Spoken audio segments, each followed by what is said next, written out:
বারবার সেই রোগটা ফিরে আসছে। অ্যালার্জি বা স্কিন ডিজিজ বা দাঁত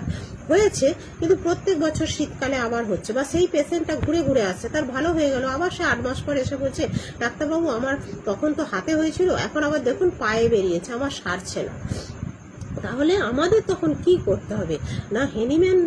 বলে গেছেন, হ্যাঁ মহাত্মা হ্যানিম্যান কি বলে গেছেন, যে তখনই তিনি তার মাথায় এসেছিল কি না, তিনি ভেবেছিলেন অ্যান্টি মায়াজমেটিক চিকিৎসার কথা ভেবেছিলেন, মানে এমন চিকিৎসা করতে হবে যেটা রোগটা আর যাতে ফিরে না আসে। তাহলে ব্যক্তিত্ব দিয়ে মানুষকে পার্থক্য করতে হবে, তার ব্যক্তিত্বটার মধ্যেই যে ওষুধটা লুকিয়ে আছে, মন আবেগ শরীর, সেইটা বুঝতে হবে, সেটাকে ম্যাচিং করে ওষুধ দিতে হবে। আর আমাদের কি বলতে হবে, অ্যান্টি মায়াজমেটিক চিকিৎসা আমাদের করতে হবে।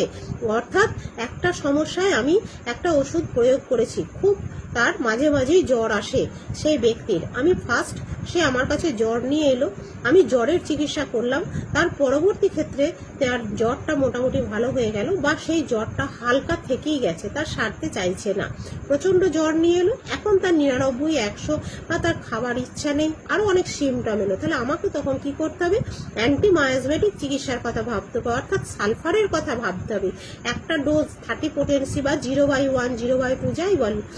ছোট ডোজ একটা আমাকে দিতে হবে, এবং 4 দিন অপেক্ষা করতে হবে, এবং দিলেই দেখবো যে আমার সেই যে জ্বর অবস্থার